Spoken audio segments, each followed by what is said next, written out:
العربيه اللي قدامكم دي هي الوريث الشرعي للعربيه الشيري اريزو 7، ولكن المره دي هي جايه بتصميم ايطالي وتكنولوجيا متطوره. عربيه شكلها شيك وامكانياتها عاليه، بس النقطه المهمه قوي بقى ان سعرها تحت المليون.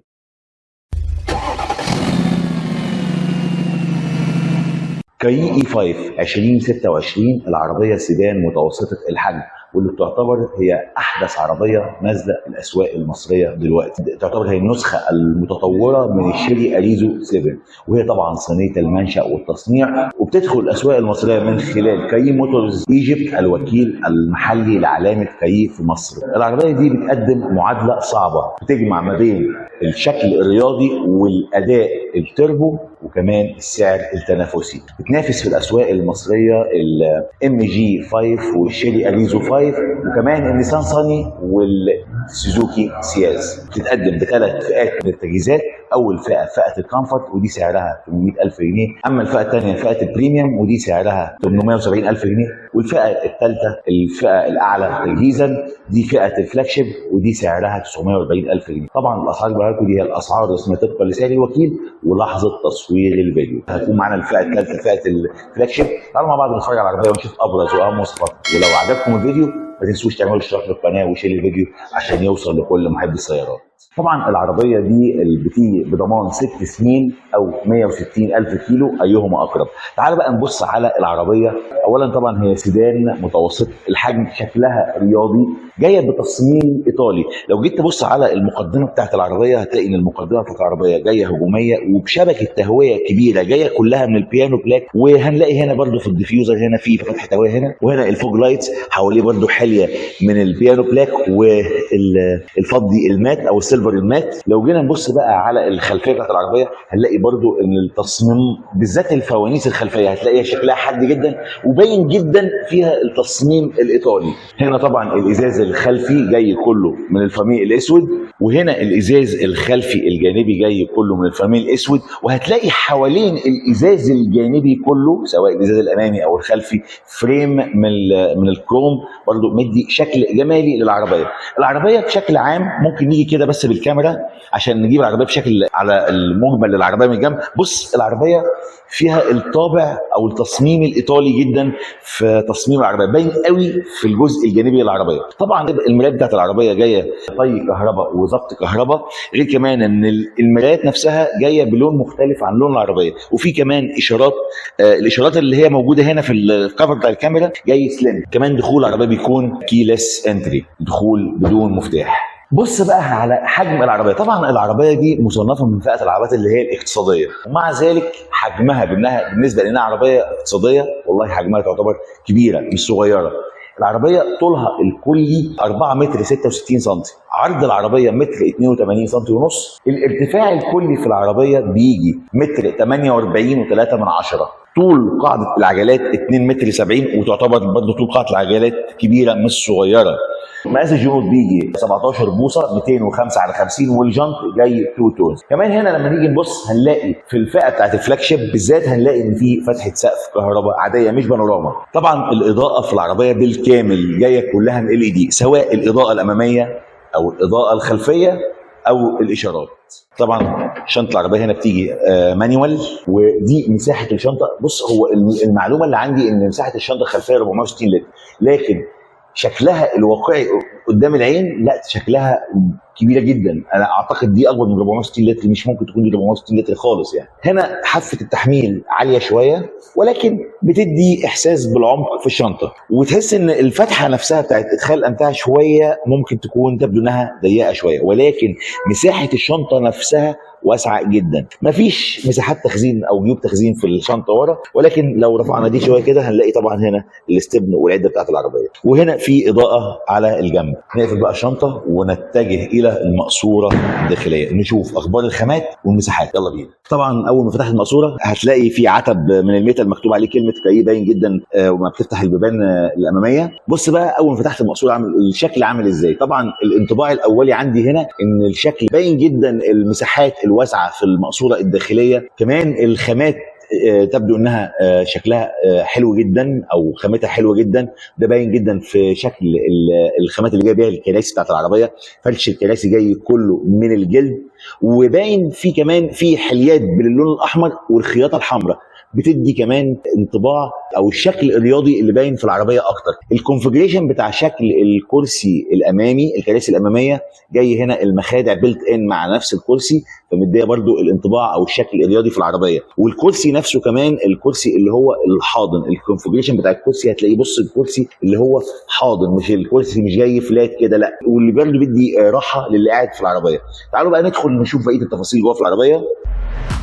طبعا اللي عايز اقوله لكم برضو ان الكرسي السائق هو الوحيد بس اللي بيجي ظبطه كهرباء اهو، اما الكرسي الراكب الامامي بيجي ظبطه مانيوال. التصميم بتاع التابلو شكله حلو جدا، برضو في خياطه حمراء هنا في التابلو بتدي برضو الانطباع او الشكل الرياضي، ولكن الجزء ده جاي كله من الفبر. الخامات مش افضل حاجه، بس خلينا متفقين ان العربيه عربيه اقتصاديه جدا في سعرها كمان. في امبيانت لايت هنا موجود في العربيه اهو، بص شايفين الامبيانت لايت اللي هنا دي. وطبعا الشاشه بتاعت العربيه بتيجي 10 وربع بوصه، بتدعم الاندرويد اوتو والابل كار بلاي. وهنا بص كمان ده زرار الستوب ستارت انجن اهو، نفتح كده نبص على الشاشه ونبص على كمان شاشه العدادات. شاشه العدادات بتيجي هنا 7 بوصه، فيها طبعا الداتا الخاصه بالعربيه، حتى مبينه لي كل البيبان المفتحه هنا عندي اهي في شاشه العدادات. الشاشه بتاعت العربيه بتيجي 10 وربع بوصه، بتدعم الاندرويد اوتو والابل كار بلاي. تكييف طبعا اوتوماتيك وديجيتال ودول زون. والطاره بتاعت العربيه بتيجي برضو الدي شيب، جايه كلها من الجلد، مالتي ميديا اهي، وفيها برضو حليات من الفضي المات، شكله حلو جدا. طبعا زي ما قلت لكم برضو في خياطه حمراء هنا اهي، تدي برضو احساس وشكل رياضي في العربيه. بصوا هنا بقى كمان لو حبيت اوريكم الكاميرات، طبعا الكاميرات في العربيه هنا 360 درجه اهي، دي قدام، دي كاميرا اماميه، دي من ورا اهي، دي الجوانب. كاميرا الريزوليوشن بتاعها حلو قوي، بيور جدا. كمان هنا تقدر تغير الامبيت الالوان بتاعت الامبيت لاين هنا اهي، برضو هنا تقدر تتحكم في التكييف من الشاشه اهي. وبالمناسبه طبعا التكييف بيجي اوتوماتيك ودول زون، وفي فتحات تكييف خلفيه. برضو شكل الكونسول هنا جاي شكله عصري جدا، وشكله فيه حليات كده في الجزء ده في الكونسول من الميتال السيلفر المات شويه. شكل عصايه الفتيس الشكل التقليدي يعني للعصايه الفتيس التقليديه قوي. طبعا ده تقدر زي ماوس كده تتحكم فيه في الشاشه، وتقدر كمان تقفل منه كباور للشاشه، يعني اللي اون واوف اهو تقدر تقفل منه الشاشه، وتقدر كمان تتحكم فيه في الفوليوم بتاع الحاجه اللي انت مشغلها. في هنا 2 كاب هولدرز موجودين في الكونسول، وكمان هنا في اهو بصوا هنا كمان يعني ده كل الجزء ده زي ماوس للشاشه، وكمان الكاميرا اهي اهو. ودي طبعا فرامل اليد الكهربائيه، وده الاوتو هولد. وطبعا المسند بتاع اليد اللي بيستخدم كعلبه تخزين، برضو جايه الخامه بتاعته حلوه، وفيها كثافه سفنجه عاليه جدا حلوه قوي يعني، او رابر مضغوط حلو قوي. نفتحها كده والمساحه بتاعته حلوه جدا، لو بصينا في المساحه بتاعته هنلاقي المساحه بتاعته حلوه جدا. هنلاقي برضو اللمسات اللي باللون الاحمر دي غير الخياطه كمان، عشان تكمل معاك المنظومه الشكل الرياضي في الكونسول بتاع العربيه. تعالوا نبص بقى برضو هنا على بقيه الكونسول. هنا هنلاقي بصوا هنا في فتحتين يو اس بي، وفي مخرج 12 فولت. بصوا مساحه الدرج، لا مساحه الدرج حلوه قوي واسعه، غير بقى كمان لما تيجي تفتحه بصوا سموث جدا في فتحه. المرايه بتاعت الصالون الداخلي بتيجي بخاصيه التعتيم المانيوال مش التعتيم الذاتي. وطبعا دي هنا بصوا هنا بقى دي الاضاءه بتاعت الصالون الداخلي، دي الزراير بتاعتها جايه باللون الابيض، شكلها حلو على فكره. تعالوا بصوا بقى فتحه السقف اهي، دي فتحه السقف الكهرباء اهي، فتحه سقف كهرباء عاديه خالص مش بانوراما، بس لطيفه. لو جينا بقى نبص على بطانه الابواب الجانبيه الاماميه، العربيه طبعا قلنا هي من فئه العربيات الاقتصاديه. ده الجزء ده جاي كله من البلاستيك، يمكن بس الجزء ده اللي جاي جلد، تحت منه طبقه سفنج، واخد خياطه برده باللون الاحمر عشان برده يديك الاحساس الرياضي. وطبعا هنا البورده اللي فيها الزراير بتاعه التحكم في الازاز والمرايات. وطبعا هنا في التويتر، وهنا الجيب بتاع التخزين تعتبر مساحته حلوه معقوله وعميقه يعني، بس لكن غير كده الباب سيمبل جدا ما فيهوش اي تفاصيل كتير. احنا كده خلصنا المقصوره الاماميه في العربيه. تعالوا بقى نرجع على المقصوره الخلفيه ونشوف اخبار المساحات فيها ايه. يلا بينا يلا بينا.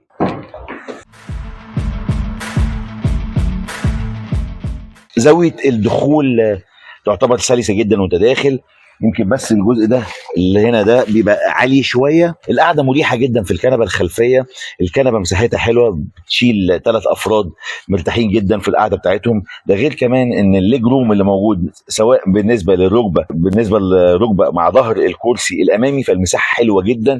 وكمان الليج روم الجزء اللي مع القدم تحت المساحه واسعه جدا. خلاص، مع ان العربيه كمان انها عربيه سيدان فتعتبر يعني ارتفاعها مش عالي، الا ان المساحه اللي ما بين الراس والسقف يعني الهيد روم هنا المساحه حلوه، مش السقف مش كابس على دماغك حاسس ان هو كادم نفسك. طبعا الكراسي الاماميه لو بصيت فيها هنا، انا يمكن نسيت اقول لكم عليها لما كنت بتكلم قدام، في حليه برده هنا في المخدع او اسفل المخدع اللي هو بيلت ان مع الكرسي، جايه باللون الفضي، شكلها حلو يعني. وهنا هنلاقي فيه برده يعني الكيس مش عارف اوريها لكم، هنا في برده في جيوب تخزين في ظهر الكرسي الامامي، وفي فتحه تكييف خلفيه موجوده هنا مع فتحه يو اس بي مع مساحه تخزين برده موجوده في الكونسول او في ظهر الكونسول مع الجزء الخلفي ورا. هنا في يعني زي نفق فتيس خفيف جدا، ارتفاعه خفيف، ممكن ما يبقاش مريح قوي اللي قاعد في النص، ولكن هو مش ارتفاعه مش عالي قوي. هنا كمان في ارم ريست، في 2 كاب هولدرز مش جايين بقى على الحرف هنا زي لا ده جايين في النص، تمام. في طبعا ايزوفيكس مثبت كراسي الاطفال. ولو بصينا هنا على بطانه الابواب، نفس الماتيريال اللي جاي بيه البيبان الاماميه، نفس برضو اللي جاي في البيبان الخلفيه، نفس البلاستيك اللي جاي هنا، والجزء ده اللي جاي جلد تحت منه طبقه سفنج بالخياطه الحمراء اللي مديها الشكل الرياضي. وتعتبر برضو جيب التخزين هنا معقول، مش ضيق قوي ولا واسع قوي، لكن متوسط يعني. كده احنا خلصنا المقصوره بتاعت العربيه كلها. تعالوا بقى نشوف منظومه الحركه في العربيه الكاي اي 5 2026. يلا بينا.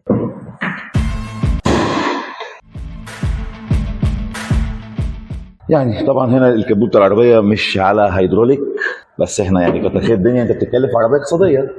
طبعا في بطانه هنا، البطانه دي بتبقى زي فبر كده، بتبقى عازله للصوت والحراره. في تصفيح اسفل الموتور، بس تصفيح قوي قوي يعني، تصفيح تحس ان هو مقفل تحت الموتور قوي يعني. طيب لو حبينا بقى نتكلم على منظومه الحركه في العربيه الكاي الاي 5 2026، الحقيقه يعني من ابرز نقاط القوه اللي موجوده في العربيه الاي 5 الكاي اي 5 منظومه الحركه في العربيه. العربيه دي بتيجي بموتور 1500 سي سي تربو 4 سلندر 16 صباب، 156 حصان، 230 نيوتن، بيتحققوا عند رقم قليل، وهي دي عنصر القوه اللي بقول لك عليه في العربيه دي، ان ال 230 نيوتن دي بيتحققوا عند 1750 لفه في الدقيقه. فالحقيقه ان الرقم ده بيتحقق عند الرقم القليل ده.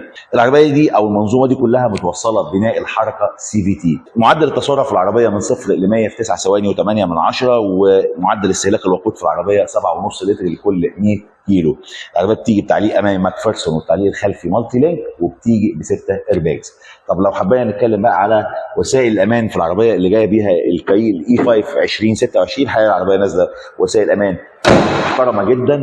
اولا العربيه بتيجي بمنظومه الفرامل الكامله زي الاي بي اس، الاي بي دي، الاي اس بي، البي سي اس، فيها كمان منظومه فرامل الطوارئ البي اي او البريك اسيست، فيها كمان التاير بريشر مانجرينج سيستم او نظام مراقبه ضغط الاطارات، فيها حساسات ركن مفيش اماميه، حساسات ركن خلفيه بس، ولكن فيها كاميرا محيطيه 360 درجه. الكاي اي 5 2026 بتقدم حزمه متكامله للي بيدور على عربيه عائليه بمظهر رياضي واداء تربو قوي، وتقدر كمان تقول ان العربيه فيها ثبات عالي جدا. لكن نيجي بقى للسؤال المهم، هل العربيه دي بتقدم فعلا سعر تنافسي؟ وهل العربيه دي هتقدر تنافس مع العربيات اللي في الفئه السعريه اللي معاها دي؟ شاركوني برايكم في الكومنتات. طبعا انا كده وصلت لنهايه الفيديو، بس قبل ما انهي الفيديو بتاعنا بشكر اداره معرض ابو زيد اوتوموتيف بمدينتي لاتاحتهم الفرصه لتصوير العربيه اللي كانت معانا النهارده. اتمنى يكون الفيديو عجبكم، ولو عجبكم الفيديو ما تنسوش تعملوا اشتراك للقناه وشير الفيديو عشان يوصل لكل محب السيارات، واشوفكم في فيديوهات ثانيه قريب ان شاء الله، واقول لكم سلام عليكم.